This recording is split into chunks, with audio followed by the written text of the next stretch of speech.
Hello and welcome to this special episode of Daughters of Narcissistic Mothers podcast. Today it's a weird episode because I have a special guest that is not only a special guest, but it's my beloved husband. So yeah, that's new and interesting. So here I'm introducing Mark, which is the host of Be the Husband She Brags About podcast.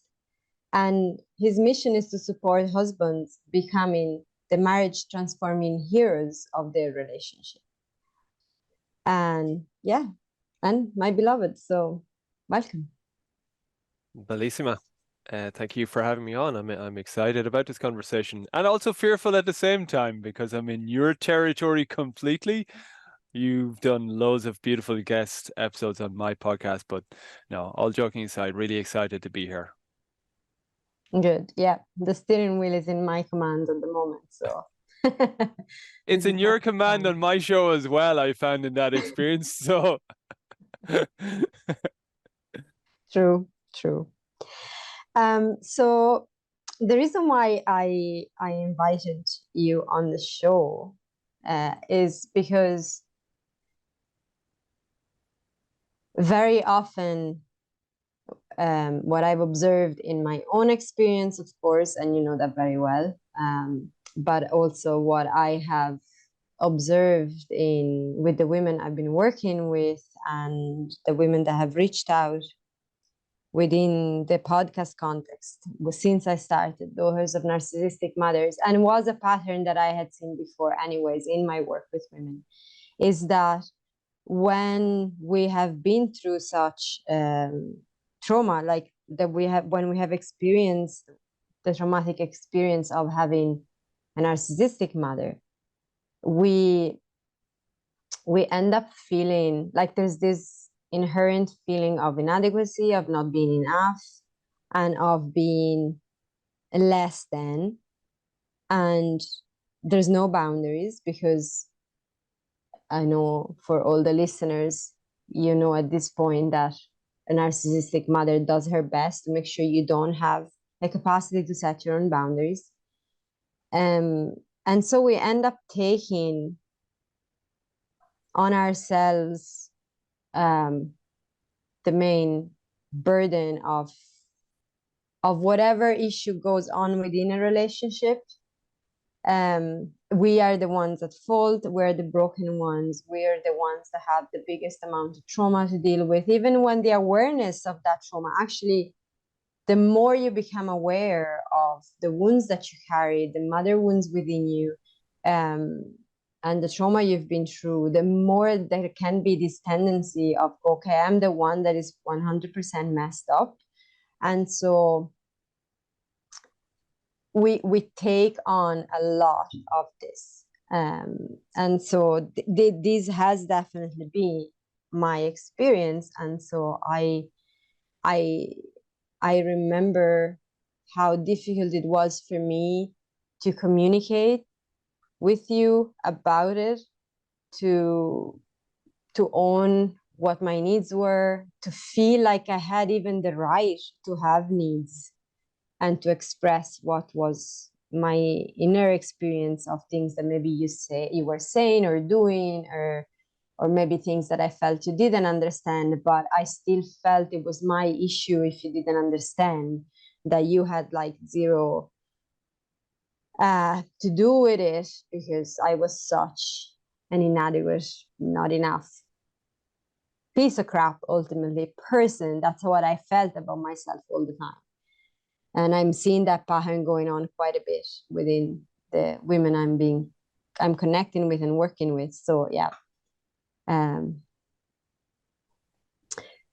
I guess this is not like a question or anything, but it's more the way this conversation is going to be, and I'm saying this for people listening in, is where we've decided we're going to bring in our own experience in our relationship. So we're not going to go into a lot of bullet points today, or in a lot of like concepts and stuff. It's more like a raw, authentic experience of what our relationship has been, which ultimately has birthed your podcast, Mark. Like with the husband she brags about comes from that. And it has also supported me massively in finding my own voice and my own journey, then to my own podcast and work. So I pass it over to you if there's anything you want to say to that or add to that. Yeah, it's slowing down to the immensity of what's going on. The one thing I'd lead, and this is, a context that was very true for myself, and I will share it. It's been true for, I've been speaking with hundreds of men now in Heroic Husbands men circles, working directly with husbands, and very often explicitly what a big challenge of these men, what they're having is, their queens have went through deep trauma, and how do you hold space for that? And there's a whole lot of conflict. But the one thing that holds true for myself personally, and sharing that with men, they've really opened up, and most of them drop into tears with it, is I would lead with the powerful women listening in, is every man, like your man has an ocean of love. I know that was my greatest pain, was I had this massive ocean of love for you, my queen, the woman in my life. You're like the one woman, mother of my children, but even before, it's like just you're it for me. There was a part of me going, you're it for me. Cool. I've I've got the winning lotto ticket in my hand. But the immense tragedy that it is for me as a man and men around the world is like getting that ocean of love, owning that ocean of love, and getting that out through all the different layers of our own wounding, of our own trauma, of our own, experience growing up, never having had that modeled, by our dads, stepdads, those key masculine male figures in our lives. Yeah, I just want to speak to that, as you were speaking there, Bellissima, about, that feeling of being broken and that you were taking all the fault on. And it it really brings up, it's like, wow, the amount of grief of the human experience, of what your perceptual reality was, like feeling that core fault and that wounding and all the faults in the relationship were on you. I was having my own experience of, all of these conflicts and all of these conversations, and I didn't know how to communicate properly. And the tool set I had was radically insufficient, clearly, radically insufficient. So that's what comes up, is just this immense human experience that is happening for women listening in, and what, like for myself, that deep frustration as a man, not knowing how to communicate, not knowing how to connect, not knowing how to hold space for pain in a non-conceptual way. I could sit there in the beginning, I was probably quite good of, like, I'll sit and I listen, it's like I'm meant to listen, a man is meant to listen, but I didn't know how to empathize.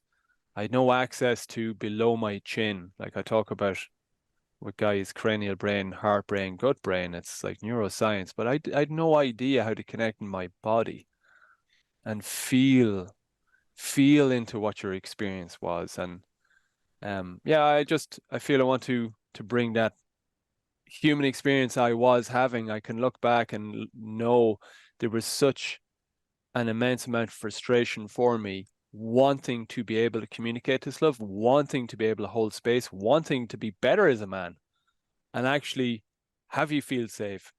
But yeah, the skill set was not there at all. So a lot of empathy looking back. There's a grief there, but I've also have a deep empathy for, these amazing women that are listening into your podcast and their husbands with all of this love, and yet there's this repeated disconnection. There's an immense amount. It's an immense challenge. Yeah, absolutely. That's actually wonderful what you just shared. It's very important. Yeah, to give a little bit of context, which I'm warming up into this episode. It's early in the morning, and yeah, and I'm getting there. So we, as a couple, so we've been together a long time at this point, and we've been through immense challenges at different points. Which, if you are connecting or listening to Mark's podcast, Be the Husband She Brags About, you'll hear all about it, because we share our story there. There are a few episodes we've done together where we speak to that a little bit more in depth. So I'm not going to go into that like crazy today, but we have had like immense challenges to the point of near breaking up just a few years ago. I don't know, at this point, like 4 years ago. And without going too much into the details of that, the main issue was not knowing how to deal with the mountain of wounding and trauma that we both carried, and a lack of awareness of that fact that all of those wounds were even there to begin with, and how we were bringing them into the relationship, turning them into a personal story each time, and we had no tools available despite all our work, because we were both already doing a lot of inner work, but it was very much like a personal, kind of separate.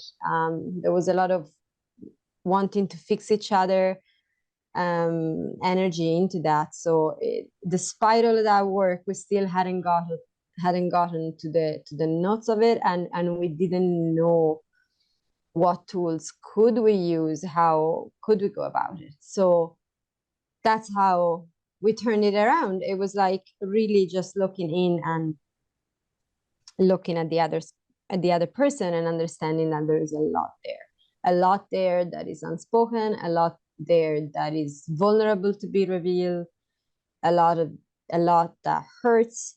I'm beginning to see that and understand that with each other. And when I'm working with women at the moment, like I see personally a lot of that going on, a lot of real deep, as you mentioned, Mark, a lot of deep want to connect with your beloved, a lot of deep want to be seen and understood, and to understand back, and not very many tools to do that. So I get that hurts, and that is very difficult, and that's why I wanted this episode to happen, because yeah, the deepest desire, the deepest intention behind this is to offer a little bit of light as to these dynamics, and how, like, first of all, that you're not alone in this.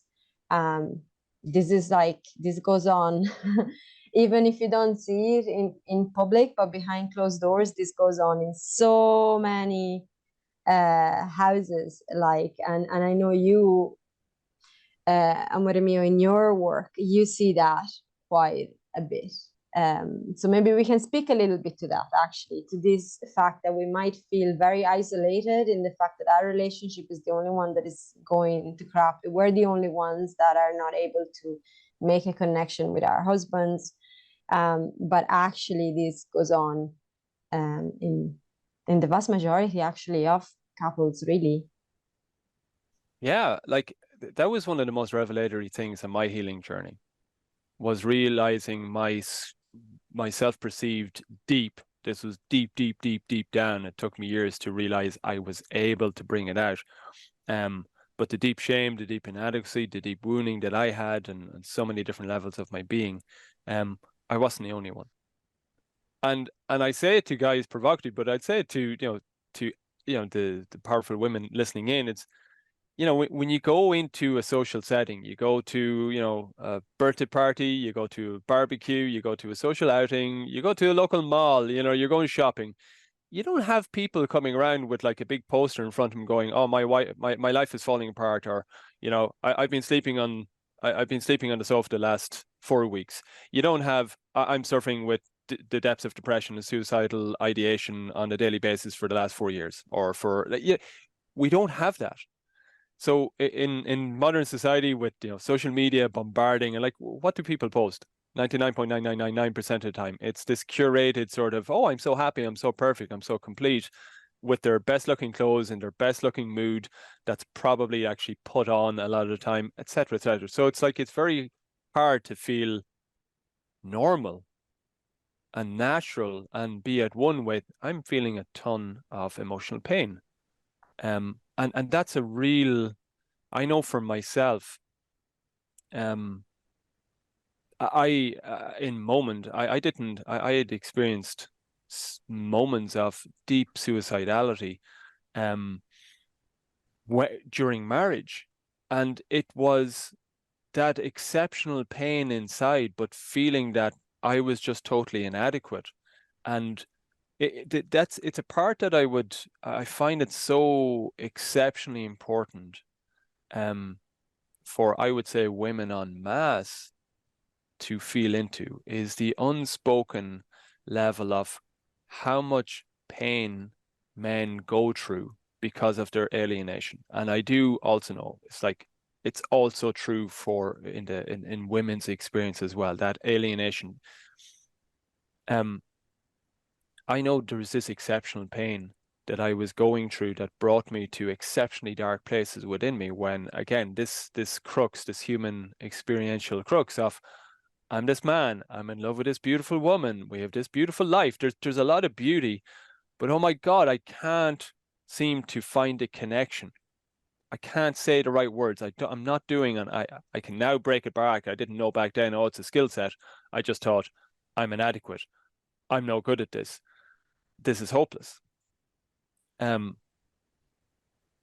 the utter alienation of feeling, this is just me screwing up. This is me not able. This is hopeless. And the feeling that it was impossible, that it was not allowed, like it wasn't even a consideration. Like I might even speak to it now, like there was some active thinking process in me going, oh, you know, I might reach out for support here. I might speak this to some guys that I know. I didn't even have the consideration in my mind. And that's essential, I find, on this healing journey in couples, no matter what the issue. Okay, daughter's a narcissistic mother. That's an immense trauma. It's an immense weight to be carrying. You know, the listeners listening in, I've leaned in, you know, intimately with you, Bellissima, clearly over the years, and slowly but surely unpacked the immensity of that for you. But the cross that men carry, where maybe I said earlier on, like before recording, oh, it's thousands of times. Sometimes it's not thousands of times.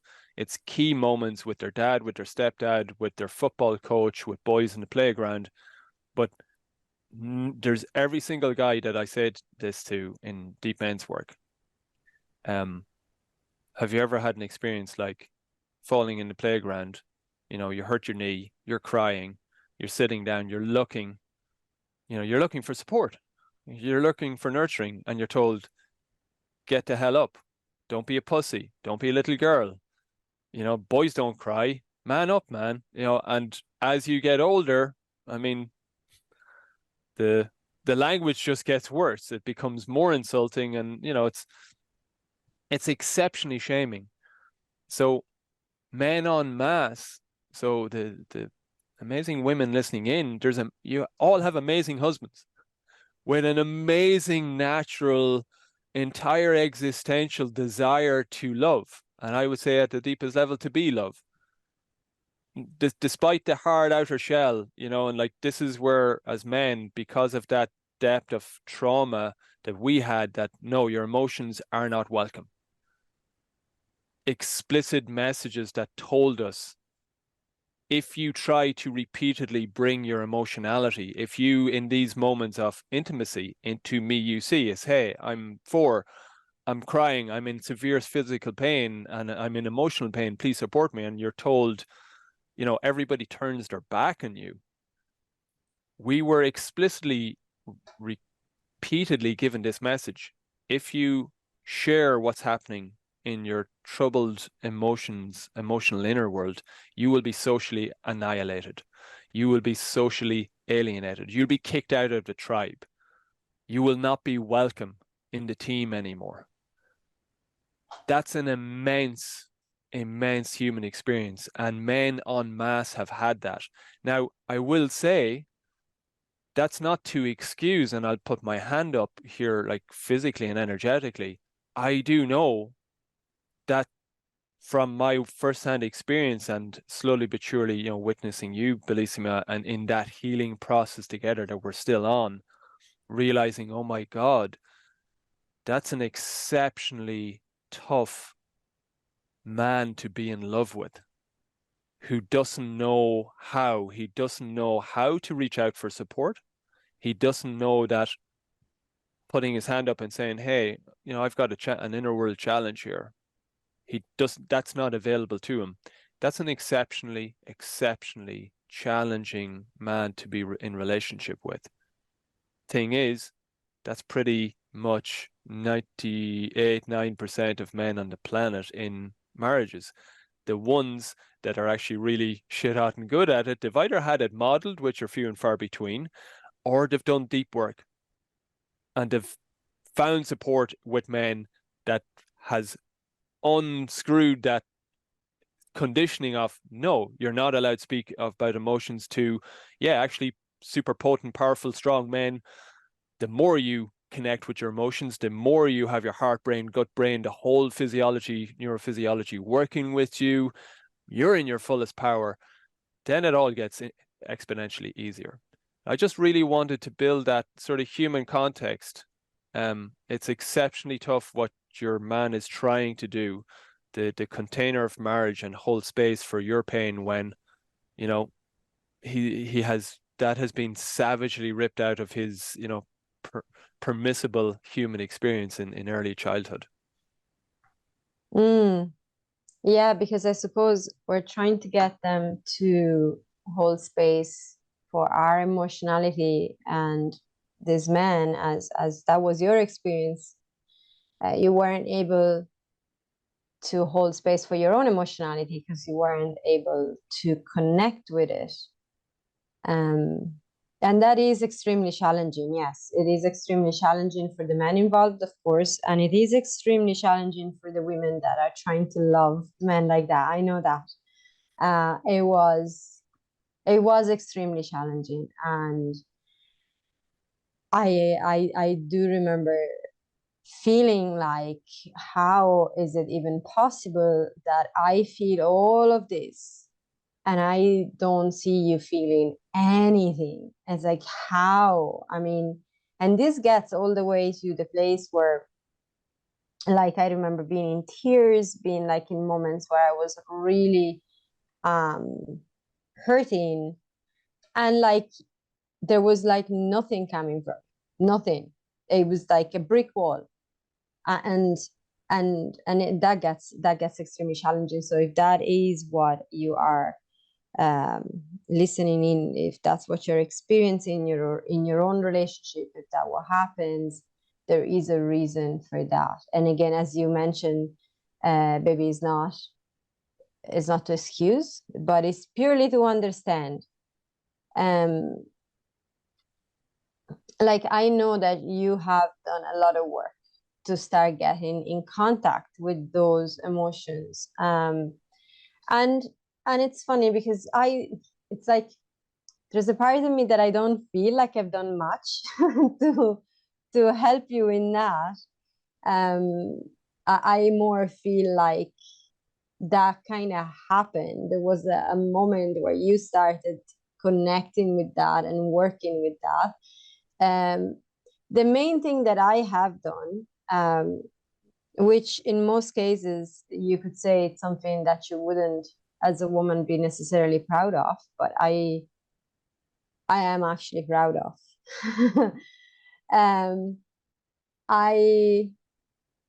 I ended up following that deep emotionality that was mine to follow, and that drove me to connect deeply with a different man that was outside of our relationship.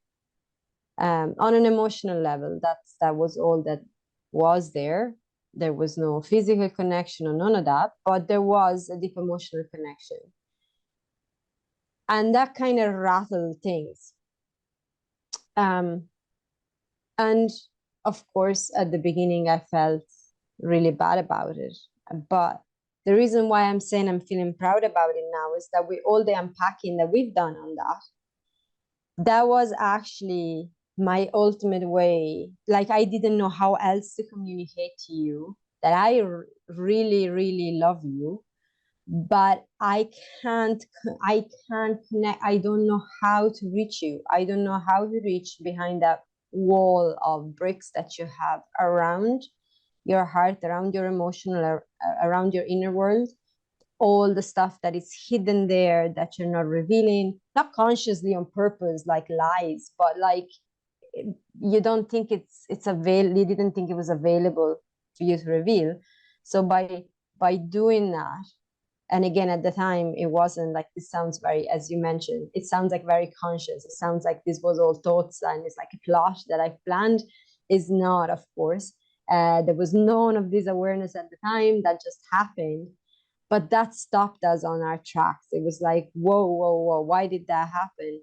And from there, you transformed. You turned a lot of it around. You unpacked a lot. You did a lot of inner work.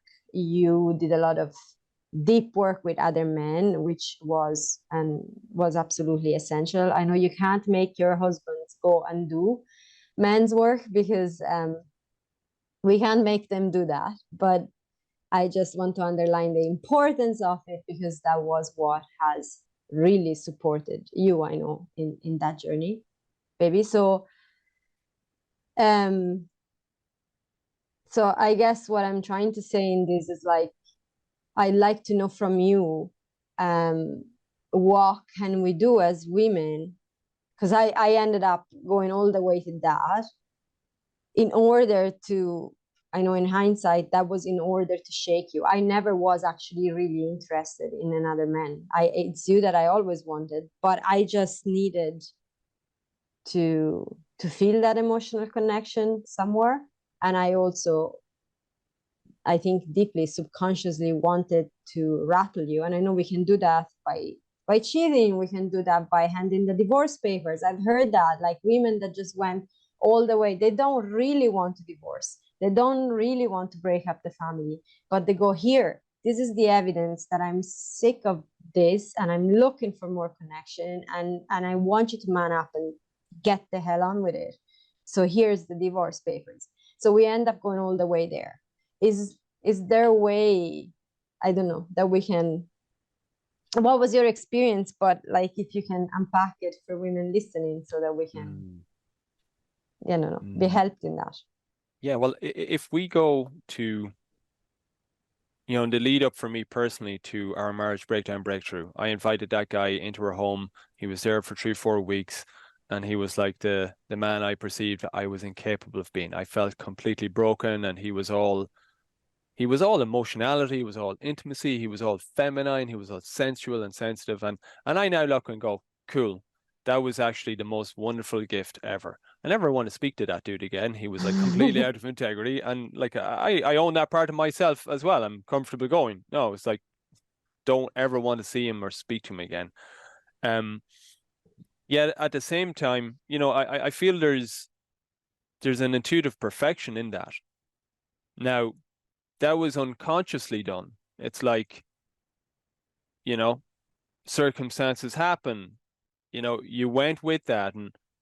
And I would say it's, what I've noted is, I've heard since, but it really is impactful for me, is like, the feminine needs, not female needs, the feminine needs in men and women is like to feel seen, heard, and safe. So you got those needs met. But what was not supportive, you see, that was supportive. It's like you put a roadblock in my life path, and it was like, you got to stop and reflect. This game is not going to go on any further as it has been going on. Yet the lead up to that to that happening in our marriage was, I've said this many times to guys, like if you were to have asked me, 5 years ago, it's about 4 years ago now, since that happened, in the lead up to that, 5-6 months beforehand, if guys were to have asked me, oh, how's your marriage, Mark? I would have gave some generic thing, and I would have meant it at the time. It's like, oh, hey, lot done, more to do. Oh, if I'm putting on a scale, like probably 6 out of 10, like there is a lot of growth there, but working on it. And I was reading stuff and I was listening to podcasts and I was doing my best 10 out of 10 intentionally and, like ticking as many boxes. And as men, we do that.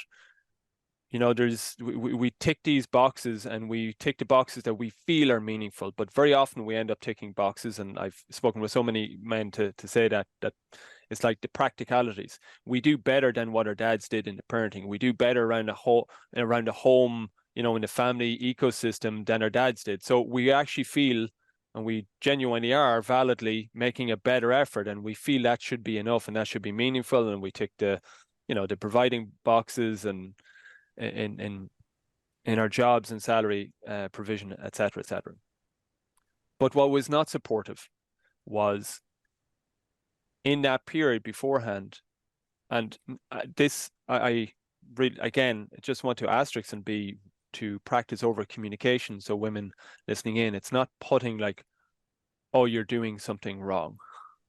Okay, this is really essential. I want to emphasize that, underline it, re-emphasize it. Take nothing of this of, oh, so I'm screwing up in that as well. I know, believe me, you've been there. I've had my version of that. That's just like take shame out of this entire conversation, really just to be.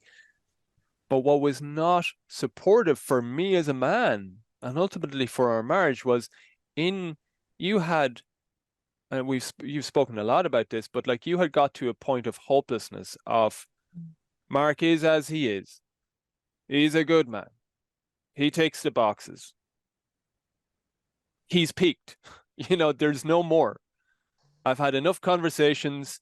There's been enough stonewalling, enough of him saying he'll improve, but he never improved, that you got to a point where it was like, sort of like subconsciously, just put up, shut up, don't want a divorce. We've kids together. It'll be too much pain. But like hopelessness took your nervous system. And in that moment, and I've spoken with lots of guys, but my first-hand experience of that was I'm not getting as much, I'll talk about men's terms, it's like I'm not getting as much shit from you. I'm not like all the arguments are dying down and we're having a lot more sort of rational conversations, which is very soothing, to the traumatized male nervous system. Is like, cool, less of the conflict. Don't like the conflict. I really try to avoid that consciously, subconsciously. So, okay, if conversations are going good, if you're saying you're good, if you're saying and things must be good, but they weren't. So I suppose that's the thing. What I'd say to women listening in is like what you can do and possibly must do, and that's part of the feminine. Part of that feminine, if you go masculine and feminine, I geek out in this, like the women listening in might be, it's like I totally geek out in this stuff and have done for years now, and that's all part of my movement supporting guys. The sacred feminine role in relationship is like to put a roadblock and to trust that emotionality, that if you're feeling an immense amount of pain and suffering and he's just not showing up and hasn't been showing up, it's roadblock time. And whatever that looks like, of course, there are those ways. I was speaking with an incredible teacher called Fish Gill on my own podcast recently, and he was talking about, the divorce papers, and there's like cheating and these ways. It's really a call out for attunement. We have this deep human need. Our heart yearns for, can you please get me in my emotional experience? So divorce papers will support him attune. I can tell you that.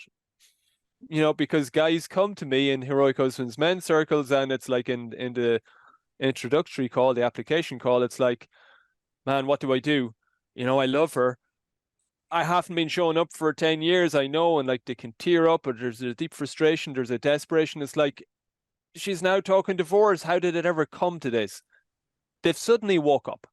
They suddenly went, oh my God, actually her pain is real. And then they really want to do something. So there is a power in that. And I would say it to women listening in. That's a potent gift to you personally, to your husband, and to your beautiful marriage together. And many of you will probably have kids. If it's a powerful gift to the ecosystem of your family to put a roadblock. Now, I'm not saying that divorce is the way. I'd say, listening into this, listening into, Matilda, like Matilda's beautiful podcast, and you're feeling more empowered, you're feeling validated in your human experience, you're definitely not broken. You're having a potent human experience. Your heart, your needs to feel seen, heard, and safe, they're exceptionally precious. And you putting a hand up and saying, hey, these needs are not being met, that's not because you're weak. It's because you're damn precious as a human being. And that perspective, then you can speak to your needs. And I know, baby, you started in the beginning, I took note, it's like about the women you're speaking with, there's so much inadequacy and within yourself as well. And you don't put any boundaries and you take everything as your fault. That's sort of like, I know since you put that boundary, it was a very intuitive, primal bodied boundary, sort of getting intoxicated with this other man's meeting all of those needs that you were starved for. So morality to the side. But since we've started unpacking it and you've started putting boundaries and saying, hey, no, Mark, that way of showing up, it's like, this is a no. That's been really supportive for me. That's like, okay, cool. Rules of the game. I continue to get a solid, inarguable, unapologetic no when I show up and I come in grumpy after a work day. It's like, that's a no. There was a distinct, beautiful, nurturing clarity in that. It's like, okay, wow, okay, now it's game time. I now know what is not permissible, and you're just not backing off that. The feedback is consistent. Cool. And then the flip side, there's probably multiple points in here, but I'll finish with this part. What's really supportive, what I have found supportive, very supportive, is within reason, a black and white feedback. To get to that black and white feedback where you're not apologizing for saying, hey, no, like that's far from meeting my needs of feeling safe and seen and heard around you. I'm a no to that. You can't just gaslight me. You can't just say I'm broken. You can't. That's escaping, dude. That's not allowed anymore. Okay? Got to get real time, roadblock.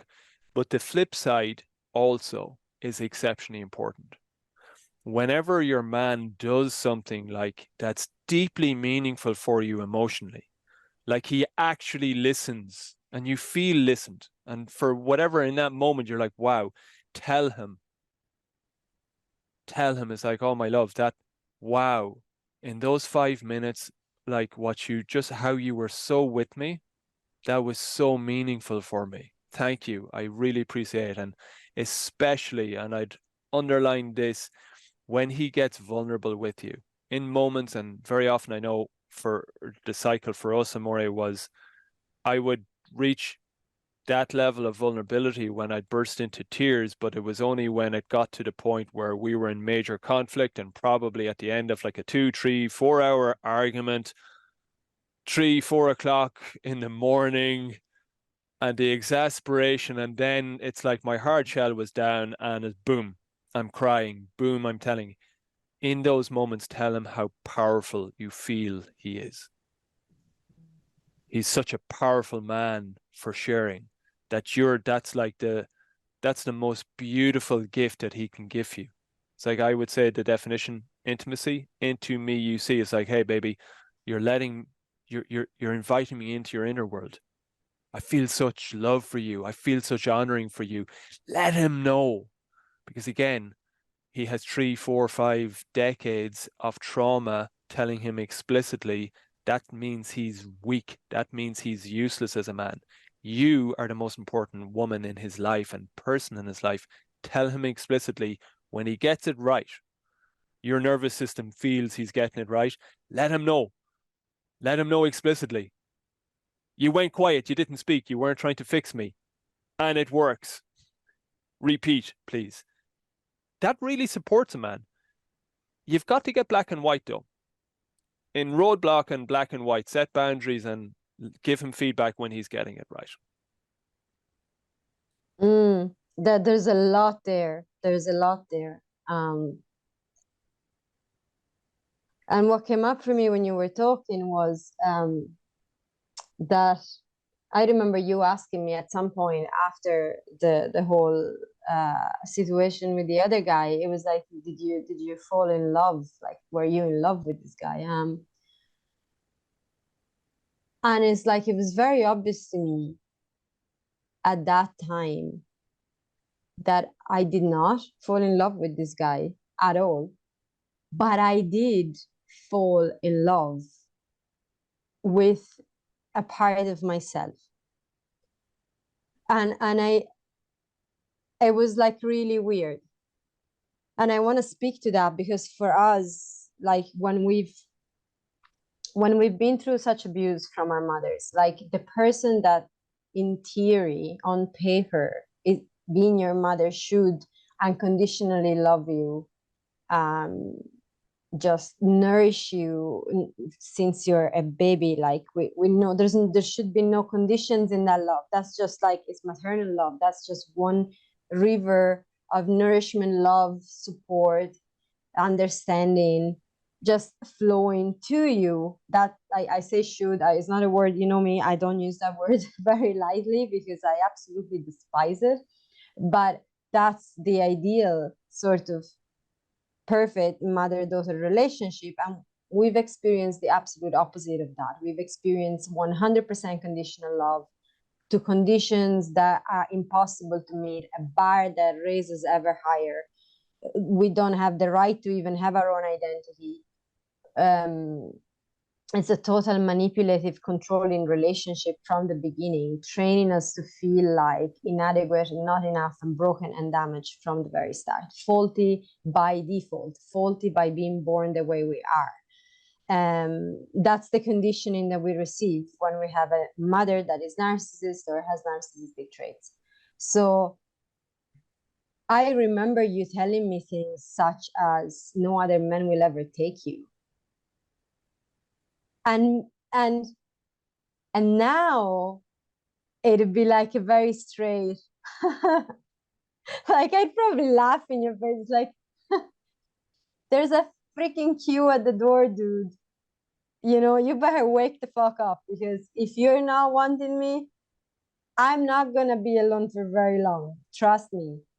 Or actually, also, if no one else takes me, well, it's their fucking loss, because I'm so damn awesome that I can actually be by myself really just as well, and I don't need you. And that was like the biggest insight for me at the time, was like, I actually allowing myself to get into that situation and to get that connection, and to understand that I actually was an incredibly lovable and amazing human. I had a glimpse. I'm still working on it. I still have plenty of moments where I don't feel that way. So by no means I want to tell you that I am sorted. Plenty of moments where that doesn't feel true still. But I got a glimpse. And when you get a glimpse, then you have a new baseline. You have a new reality opens, a new door opens. So I got a glimpse of that. And I lost my train completely right now, but I'm gonna get it. Yeah, that because we feel so strongly that we're not enough, that we take so much shit I would never take now the answers that you used to give me. And I would put those roadblocks that you're talking about, like not extreme ones. I know we talked, the divorce papers are very, very, very extreme ones. That's where like you're at your wit's end. You really don't know what else to do.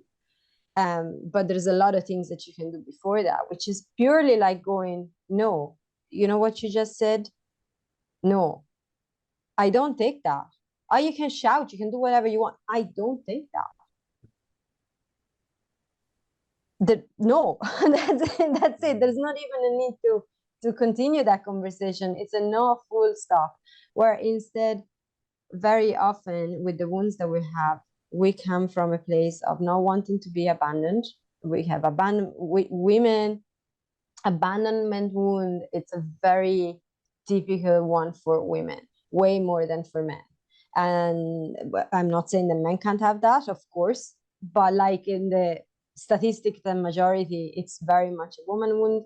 It comes not just from our mothers neglecting us and making us feel inadequate, but it also, there's like a whole ancestral thing. Obviously, the wives were the ones staying home, the men were going to war, we have been left, the men go to their job, the men have this capacity to focus 100% on their mission, more so than women, naturally.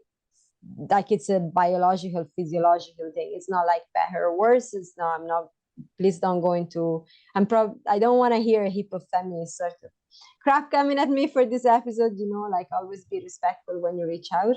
That's not what I'm trying to argue with. What I'm trying to say is that there are differences in the way we express, and that type of wounding, it's very typical of women. So there can be the, I don't want him to go, I don't want to be left, I don't want to be alone, I need love, I need validation, I'm going to keep this man around no matter what he tells me, I'm going to take whatever amount of shit that he's throwing at me just for the sake of peace, because ultimately I'm faulty, ultimately I am broken.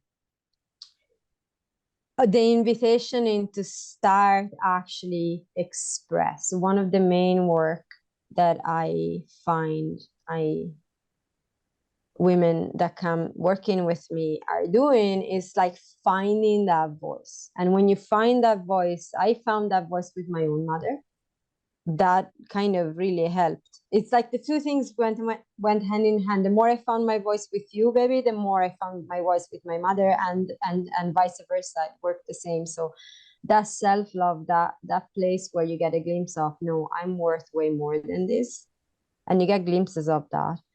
I expand on that, feel it, believe it, because you are worth way more than that. And when you start communicating to your man from that, he doesn't actually leave. Well, sometimes, and if that's the case, maybe good riddance. But like very often, and you've seen that maybe in your work, and I'm seeing that in my work, and also in our experience, you actually started loving me way more. It's easier. It's easier. It's out in the open. Yeah, there's immense amount here. I think the part to speak to, like mechanistically, which is very important, is I've learned within myself, no more Mr. Nice Guy.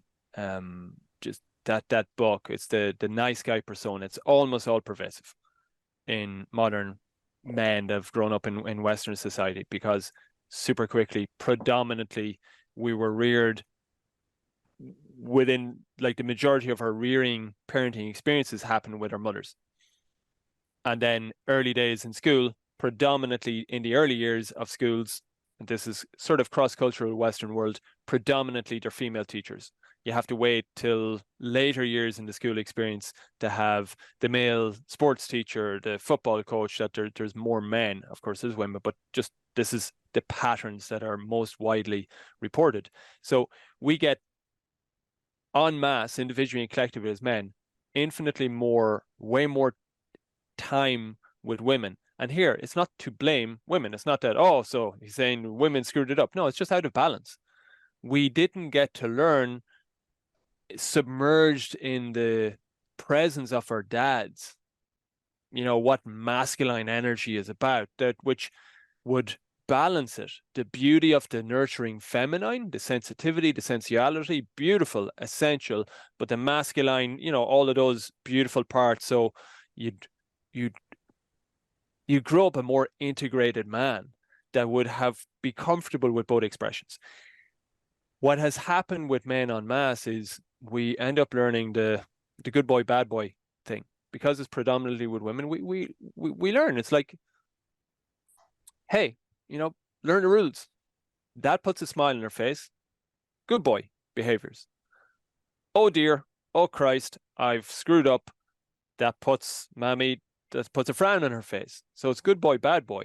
And we've been told off, you know, for a lot of our masculine parts. It's like, oh, that's wrong, you know, shouting, masculine, roughhousing.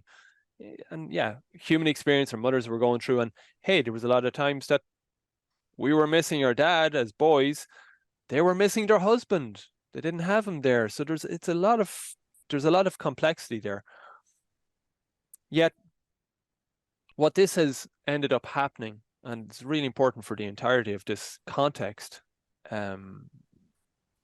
is as men, we end up subconsciously avoiding like the plague anything that puts a frown on your face, because we've learned relating, masculine, feminine relating, son, mother, son, mother, son, mother, and unless you're initiated and do deep men's work, really trauma release, and you're really going deep into it, and I would say therapy rarely ever gets there. Rarely. You can write a 5 pages volume of a PhD on your childhood and you're still crap as a husband. You still have no idea what the whole masculine feminine game is about. I've seen it too many times to know it's true. We end up fearing that holding space if our queen, the woman we love so much, is still crying in front of us. We're totally useless. It's a learned pattern. You know, good boy, bad boy. Do learn the behaviors that puts a smile on mom's face, you know, takes the overwhelm from her, doesn't get in her way, doesn't cause her to be irritated beyond, you know, the overwhelm that she's experiencing as she ticks all the immense amount of boxes that she had growing up and deals with her own emotional, you know, experience in marriage, etc., etc., etc. We know awareness of that, but it's like, put a smile on her face. Oh, you know, there's a soothing medicine that comes into our nervous system as a 3, 4, 5, 6, 7-year-old boy, but we learn that that's the way to relate with women. I learned the rules with mom, so subconsciously I bring that paradigm, I'll bring that approach into marriage, and it's useless, because what every woman listening in is yearning for, you know, by and large, many different ways of describing it, but is that root. I want to feel seen, I want to feel heard, and I want to feel safe. Those needs met, I'm good. You know, a lot more good days will naturally emerge if I had those needs met. But the way that the way to have those needs met is you're going to be probably crying and feeling grief and sadness and pissed off and frustration. Definitely, you know, the women listening in, you've had that amount of trauma growing up. There's a lot of painful emotional experiences that need expressing over the long term. For years, it's going to be coming up. The nervous system of your husband has learned putting a smile on the main woman in his life's face is victory. But meeting those needs of feeling seen, heard, and safe, the smile comes in the face eventually. Not most often, not in that container. Because why? That raw emotionality, hey, there's like, you're not going to jump to bliss immediately. It's not going to happen. That's unnatural. It's like, it's raw. There's immense pain. There's immense, and holding space for it. I now know how to do that. But, you know, when you reflect it back, it's like that part of me, and hold my hand up. It's not to excuse. But I know mechanistically what's happening. It's like, oh, multiple different ways that I was saying it to, that you're broken. You're the one that screwed up. Mm. You're fucked up. Like, I forget the exact term you said, but like, I hold my hand up. There was like hundreds of variations of what I was saying. That was coming from this unfelt, unspoken exasperation and desperation within me going, I'm trying my damnedest best to put a smile on your face, but you're never smiling. And I'm putting my best, I'm putting my heart and soul into supporting you, into fixing it. But the completion point in my nervous system is you smiling, you happy. That's the goal.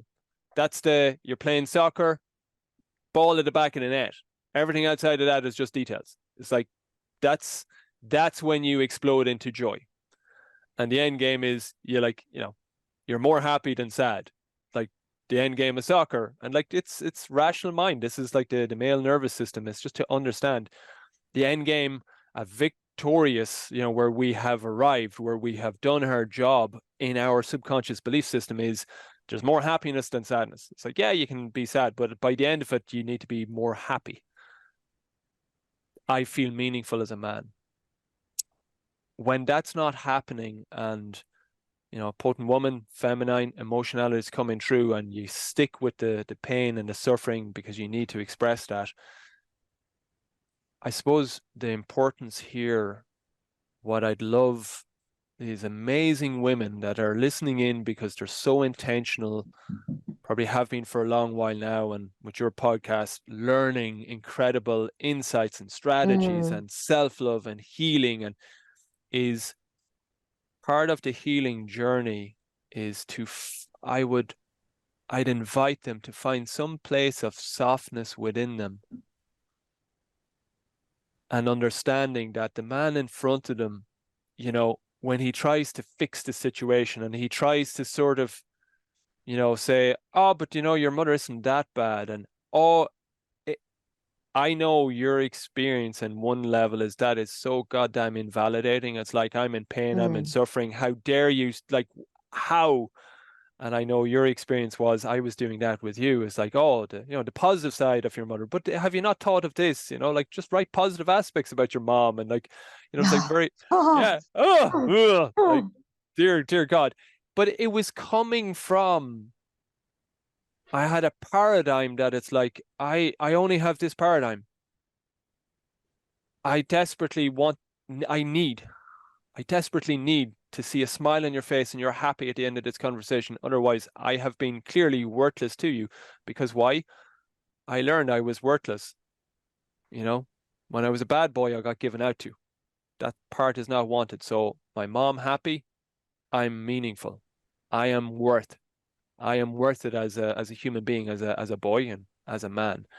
It's to bring an understanding that it is an immense challenge, and there's no excusing what ends up being ultimately abusive ways of language and manipulation. But the manipulation and the way, when I was speaking to you in those terms, baby, was sort of saying, I'm in an impossible game here. You're not smiling ever. I don't know how to win. And every time you keep going with the tears, it's like, I can't deal with the shame and the ocean of inadequacy this makes me feel. The only thing I'm left to hold my shit together is just put some blame on you. Go, it's clearly you're not responding to all of my efforts. Clearly, you're just languishing in your pain. Like, this is like, you're not wanting a solution. I now know in my heart of hearts, with the deep work that I've done and keep doing, I know that's not true. I know it's not languishing pain. I know, and can look back and go, that was your intuitive emotional system seeking healing, seeking coming back to oneness. It was doing what it naturally needs to do to express and, let that pain dissipate. Yeah, there's no real answer. I'm not really giving, like, there's no No, there's there. solid answer. I want to put it back to you. What's you There's knowing? loads there. What I'm getting out of that is, like, just to sort of recap a little bit, this last point is like there's a ton of stuff that's happening within your man's inner world, although he mightn't be aware of half of it, and not because he's faulty, but because of the upbringing that you maybe have explained really, really well. And and because we have the wounds that we have, we tend to take that as truth. So, like, if the man starts blaming, like, I remember when you were blaming me and telling me I was a mess, that no one would have wanted me, that, like, and you were trying to fix it and all of that, I take that as, yeah, that's true, I believed it. I remember very clearly a moment when I actually told you in conversation, I used to believe all of that you told me, and I don't believe it anymore. So it's like, you can keep on telling me these things, but I actually don't believe it anymore. It doesn't have an effect on me anymore. I'm not faulty. Like, whatever is wrong with your system, there's work you gotta do, which is awesome, and I'm gonna continue to do my own. But I don't believe it anymore. So, is it would you say that that is correct to say, as a solution to this particular point, that for us women to be very clear and explicit as much as possible, as much as is available, as to what we need in the moment? Like, as you mentioned, if I'm going through a wave of what feels like very intense emotions, sadness, grief, anger, whatever, and I'm not available in that moment, I mightn't even be available for conversation. I might actually even be wanting to be in my own sacred space, as in within myself. So I mightn't can make an effort, obviously, to be civilized, but I mightn't be available to be, I don't even want to have a conversation. So you see me going around with a face like there's like serious stuff going on under the surface, but I don't even want to talk about it. That, or any other, any other level to that, you might actually want to talk about it, but you only want to talk about it. You don't want him to answer you with fixings and solutions, and you just want to put out with words what's inside, because that's a process in itself, and it's very healing, and it's a process of unpacking. We do that as women, we do that quite a bit. If we can speak it, find like an opening within our throat and up to our like through our jaws and out, that helps. There's like a releasing, and when I'm talking, I haven't actually done an episode on this yet, I will. The amount of mother wounds that are stored within our wombs, as an energetic space. So if you're listening to this and you don't actually have a womb physically anymore for some reason, there's still an energetic womb there, and that still has in it a lot of those traumas and wounds. There, the scars are hard, and they're like holding on in those tissues and in that energetic space. So when we're opening up to speaking, when we are able to externalize through words, sometimes not very tidily. Obviously, the more work you do, the more aware you become. It does get a little bit more tidy, of course, but not always. That is an important process, but your man needs to know that. So if you can be explicit in expressing, so right now, my love, I need you to just listen. Can you do that? I know that this can be challenging for you. I know that you want me to feel better and stuff, but I will feel better once I do that. But I need you to just sit there, buckle up, and there's all of this that is inside of me. That's it. Or there are times I've done that with you, where I'm like, I need your opinion on this. So I'm going to speak to this that is live within me right now, but I actually want to hear your input on this. So there's different needs that we can have at different moments. because men really love to have a formula. Men really love to be told, okay, every time that A happens, you do B, and we're gonna be fine. But women don't have that, like, it's not that linear. So sometimes we need B, sometimes C, sometimes D, that sometimes the whole alphabet doesn't do it. So, but if you can learn to know yourself, and we always, in the podcast, we always go back to that point, learn to know yourself so that you know what you need in the moment and that you can be as explicit as possible. I've also had moments where I told you, I don't actually know what I need right now. Can you deal with that? I don't actually know what I need, but I want to hear from you. Does that sound true from a man perspective, that is helpful? Yeah. Men really like games. And I ride off the back of John Wynan is a beautiful he does tons of men's work. He does intimate work with men and women as well. But he gave a beautiful talk, and it was to a talk predominantly of women. And it was like what men want, what men need, what you need to, what you need to realize. And if you can take this on board, you're going to really support your partners out there and men in the world in relating with you. And he was like, men are like dogs. And he sort of smiled and laughed. He was like, with the guys in the same space, he was like, sorry guys, but I gotta say it. But he went on to say, and it's I would say it's like, in my language, it's like rules of the game. If you can be clear, you're in your feminine, and it's, that untamable, unboxable, emotional, like total storm, it's the ocean. The masculine is the container. It's like this masculine and feminine. The masculine is container. It's like it's dependable. It gives structure. But men don't know what that looks like. And clearly the rule book from childhood of, the setting the container is only useful when there's a smile on the face. Clearly that's not what is necessary most of the times. So be explicit with what that container looks like. That's his masculine. Tell him the rules of his role. A game is it's not enjoyable. I love playing soccer. I love playing Gaelic football. Like Gaelic football is the Irish football. I loved playing those.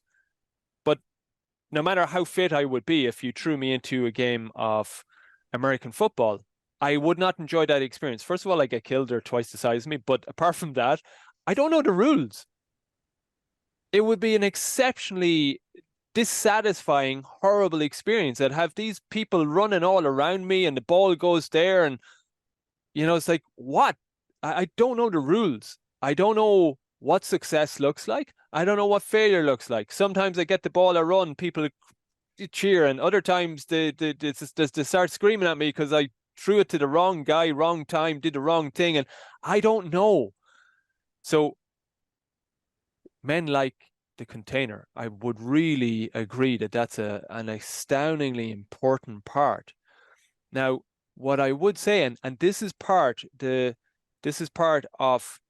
holistic healing journey. And I'm so excited, Bellissima, when you're saying that. I know there's, like myself, it takes a while. The podcast, the listeners grow, and the services that we put forward, there's a finding the path. You're in your sacred path. It's actually been exceptional. I think 6 months into the podcast that there's so many listeners, but I believe in the new year. I am so excited to hear that, the likes of the circles are going to be coming on board, and there's been lots of women now one-on-one with you, that community, because it's that finding the voice, and finding that voice. There's an age-old thing that would be said in men's work, but it's said both sides. Men heal with men, women heal with women. Again, beautiful modern world and what's happening with gender and that, like that can be provocative in and of itself. That has been age old. So we will adapt to new beautiful circumstances and human experiences. That has worked so often. On a practical level, finding a space outside of the container of your marriage to find your voice is an exceptionally powerful thing. finding a non-judgmental space where you're going to be loved, you're going to be acknowledged, you're going to be received, you're going to be accepted. And hey, you're going to get challenged on your own blind spots, but it's in that container you find your voice. Then you come back having found and practiced your voice and got the glimpses of it to go, hey, I'm a no to that. Because the rules of the game need to be consistent. And if you're in that part, and I know it was the same with myself, and this is where I have had my experiences where, hey, there was a ton of stuff you were throwing my way. And it wasn't until I had my voice that went, hey, I'm just a non-negotiable. I'm a no to that. Like, you keep bringing that, it's going to be a no today, a no tomorrow, a no the next day. And in fact, if you just keep bringing that and you just never touch base with, I'm a no, and that's hurtful for me, it's like, hey, that's a really bad sign of this relationship. This relationship, we're going to have a really big conversation if you don't honor my no. That, I know myself, my experience, and I had massive fears and inadequacies, my side owning my needs, which actually, Yeah, most which men was out. quite the big issue, actually. I know when you say that the reaction can be, whoa, that's scary. I mean, if my man actually starts really saying no to me, but we're talking here about, we're not talking, I just want to clarify for a moment, because that can be very, very, very threatening.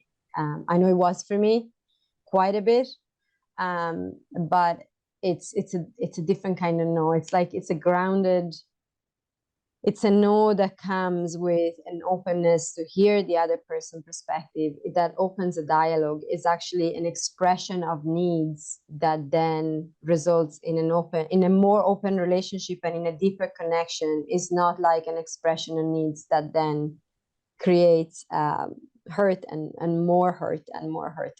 I just want to say that, because that was something that scared me massively. And I actually want to bring this point, because you're talking about the women's circles, and yes, they are actually gonna really get going from January. It has been a process of understanding for me the different needs, and especially playing with the different time zones. The podcast is streamed in over 60 countries, which is amazing. But like, Wow. that's a whole new challenge for me in organizing the whole thing. So yeah, thank you for your patience in that, but we're getting there. But as that is very important for women, yes, to have that sacred safe space where you can heal and where you can feel safe. And I know that for women with narcissistic mother wounds, it's really hard to actually open up in front of other women.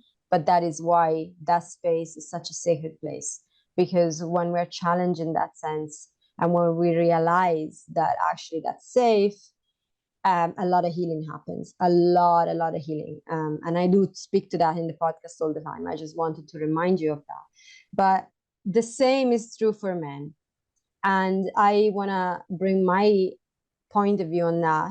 When I was feeling like a piece of crap and very inadequate, and I believed all that my mother made me believe, and all of that, I was so scared of my man going to do any bit of men's work. And I also, this belief was like, I knew that if he did any work, I would be eventually replaced and you would leave me, because I was so crap that, I mean, the minute you open your eyes, that illusion that I was trying to feed you, that I was in any way a good woman, would actually dissolve. You'd see the truth, you'd see how crappy I was. And I've had experiences in my previous relationships that reinforce that, where I actually open up to let my man go into some kind of a deep work that was very toxic and unhealthy. And actually, I ended up being left as a result. So that was very hurtful. So what I want to say to that is that our experience in our relationship has been that now I would be very worried if you, baby, stopped doing men's work. If you actually stopped not only the men's group that you lead so powerfully, but the one where you attend. That if that stopped, I'd be worried. And I'm not saying this because therapy, I'm not saying to people, don't go to therapy, do other stuff instead. therapy can have its place. I have my own personal experience of it, which wasn't very good, but that's my personal experience. So if you're finding that that's helpful, by all means, continue that. But it's not enough. That's one thing I'm going to say. It's not enough if it's not backed up by deep inner work within a different kind of setup and men's work, a men's group, a group of men that support each other. That brotherhood is like essential. And I speak from a woman perspective, from a wife perspective. I've seen the biggest amount of transformation, and all for the positive out of that. Now, with that said, as I say the same about women and women's circles, you need to be very selective and careful of the container, because of course, if you're looking for a container of men's work that is going to support you in your relationship, you need to find a men's group that is specific to that. No more than with the narcissistic mothers. If that's your wounding, if that's where you're coming from, you want to find a women's circle that has that as a very specific container, because there's going to be specific needs. So it's not that the other groups are bad, but they're not going to cater to the needs that you have or that your husband has. So it's very important to be selective on that. But I just wanted to speak to that because, yeah, I was really scared. I still remember, like, I mean, the levels of panic when you joined the first men's group. It was like, and it took us, I think it took us years actually to get to the point where I even was able to not allow you because you needed my permission, but I just couldn't go through that experience. I was so scared that it was like, it's like I didn't have air in my lungs. Like if you went up those stairs and into the room and doing that work, I'd be like, death was what awaited me. But once we unpacked that and you started that work, that was the most amazing gift. So I just wanted to bring that in for the women listening. If you feel like, oh my, if he does that work, he's gonna for sure leave me. Or for sure this is gonna go belly up. No, that's not the case. Yeah. It is so important, getting the correct group. I have mentioned Heroic Husbands men's circles. What is so unique about that is our personas will find a path of least resistance to getting whatever they want. And our personas, which is not us, persona, personality, it's literally the root of that word is a mask. It's what every woman listening in has put on. It's like this persona, and hey, there'll be part victimhood, part, it's like we all have, there's different ways, and it's not to go into the full ins and outs of what persona is based, but it's a mask, it's not us. But it will find the path of least resistance to just getting off the hot seat. That's what a persona does. You'll find it. And victimhood, bursting into tears, it's like it's a path of least resistance to get the person to stop abusing you. Like my persona, this is so uncomfortable. Oh my God, you're never smiling. I'm so inadequate persona identified. Everything in my thinking structure, nothing of what I'm saying and what I'm doing is bringing me to what my persona perceives as success. You're not smiling. You're not happy. You're still crying. The more I try to fix, the more you cry, the more I'm getting it wrong. Path of least resistance is say something horrible. Because if I say something horrible, you'll stop complaining. It's a persona, path of least resistance. Just, okay, I've tried for half an hour. Just, it's horrible. It's inexcusable. It's deeply unskillful, but it's like path of least resistance. Just get this to a point where this stops. You're so broken. I can't believe you're still doing this. You're just like, it's your problem. Get yourself fixed, and like tons of ways of saying that. What is so necessary is to find a space where the path of least resistance is not available to your persona. Those people will love you, men's circle, women's circle, whatever it is. They're going to stay with you. They're not budging anywhere. They're never going to judge you. They're going to love you like no other human being has ever loved you, but they're not going to let you ramble on talking bullshit in victimhood, talking bullshit in blaming, like in Heroic Husbands men's circles. It's like, oh, 2 minutes of blaming a wife. I'm like, dude, what are you not taking extreme ownership for? Way too much blame in those first 2 minutes.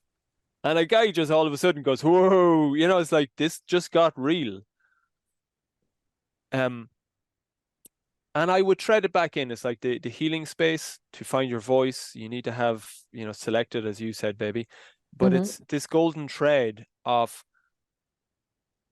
I think the most important part of what I would love women listening in to hear is to know mechanistically. I'm masculine thinking. I really go into like mechanisms and stuff, is to understand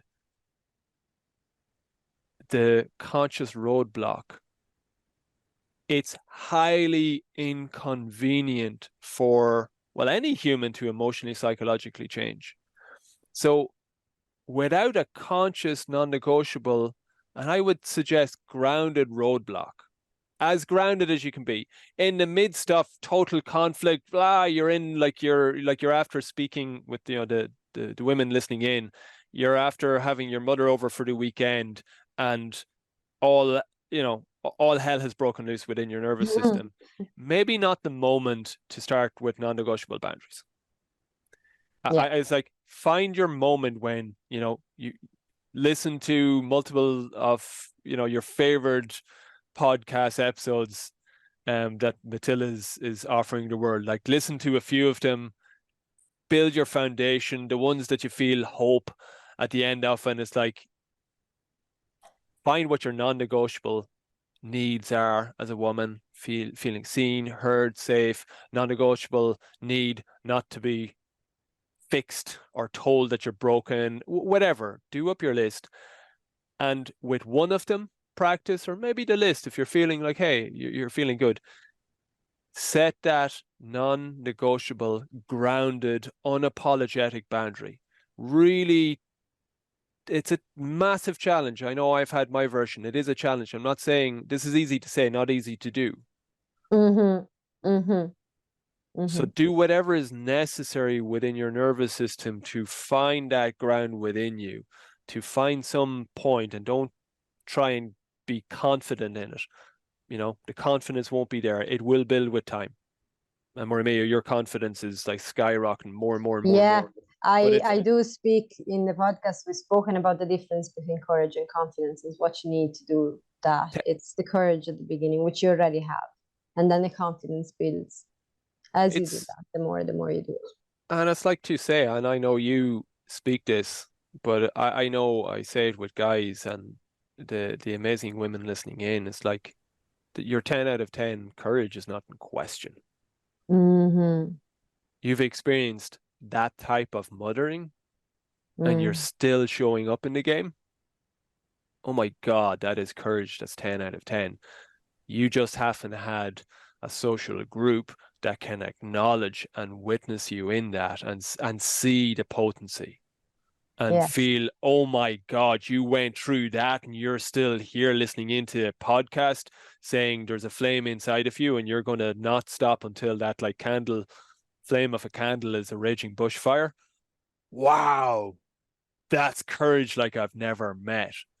That's the courage. But setting the boundary takes the path of least resistance of escaping the intensity of what's being emotionally and psychologically asked of your husband. It takes that option off the table. And I would say that's essential.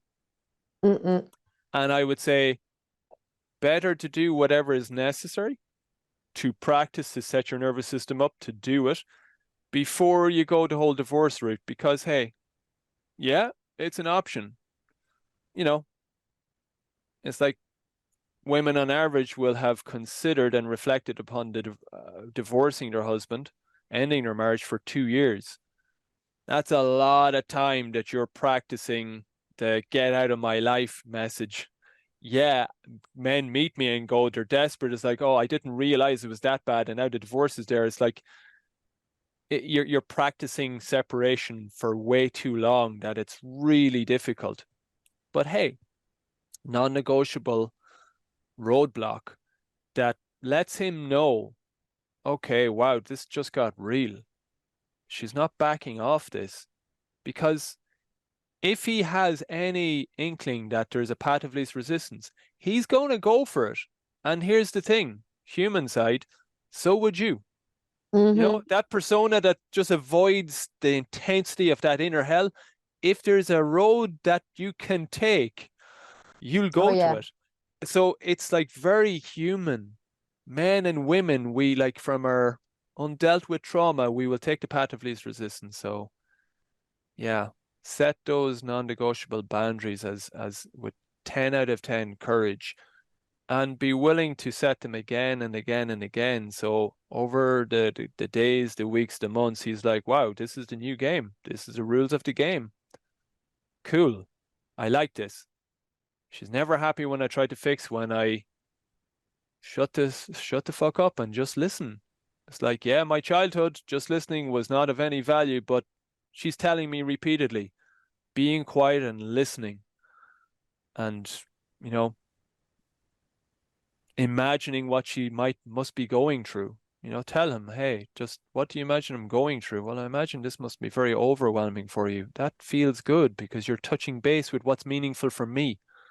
I'm in tears. I am feeling overwhelmed that you're actually touching base with what might be going on inside of me. That's so valuable. I'm still crying. Your paradigm is that there's no victory here. It's like, I'm telling you, dude, this is victory. I feel validated. Thank you. You're my hero for touching base with what I must be imagining, what I might be going through. Thank you. Thank you. You're like, you're one in a million of husbands because you've done that.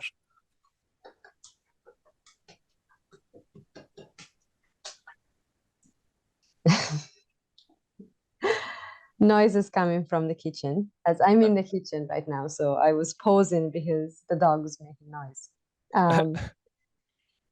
Yeah, so I feel like we've covered loads. I lost track of time, as I often do when I'm having conversations with you, baby. But I think this was quite the episode. So I just want to give like a really quick recap, because yeah, I said we weren't going to give you points, but we kind of did anyways. And so like the 5 main points came up during this conversation through our own experience and stuff. And I want to recap on those. So the first one was to understand that your man has, because of a lot of reasons and wounds and traumas and stuff, difficulties to connect with their emotional world.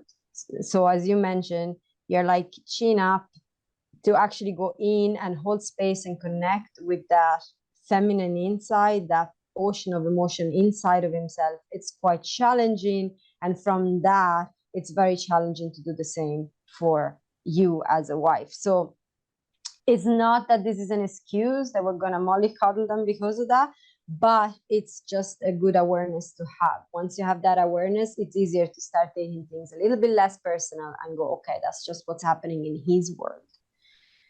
So that was the first point. The second one was black and white feedback. As much as it's available to you, offer your man very clear black and white feedback. When he's doing something that doesn't feel good, say that. When he, like, just be very explicit. And the next point from that was also, in the same way, give positive reinforcement. So when your man is actually not ticking the box, but actually really doing what you really so much wanted him to do, he is sitting there and listening, he is holding space, or he is being loving as you felt the need for him to be in that moment, tell him that. Tell him when he gets vulnerable and he opens up to you and he actually taps into those emotions that are so hard for him to reach, and you feel that he's doing that and you feel that connection, tell him that. Tell him how much you love him for doing that, because that positive reinforcement really helps him through that journey. The other point was, be explicit in your needs. If you just need to be listened to, that's all you need in that moment, express that. If you need some space to do your own things because you need to figure out whatever is going on in your system and you're in a grumpy mood and that's just where you are at, express the need for space, express the need for, I want your opinion on this. If you do, be very explicit. And the last point was men's work. Men's work is essential. Women's work with women is essential. So, like, as I said, I know that can feel really, really scary in both directions. It can be scary for you to join a women's group. It can be scary to feel like, the fear that you might have for your men to join a men's group. But when you choose the container properly, that's amazing work.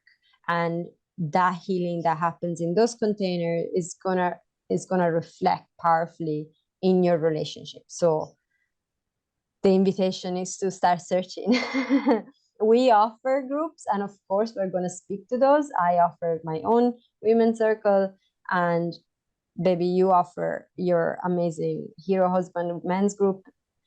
So we're of course going to speak to those. They're not the only one available. So of course, if you join one of whatever, like if it's not ours and it's someone else's, but you join one and the results are amazing and positive, we're just happy for you anyways. We're not going to take it personal, but we are going to speak to what we offer because that's obviously there.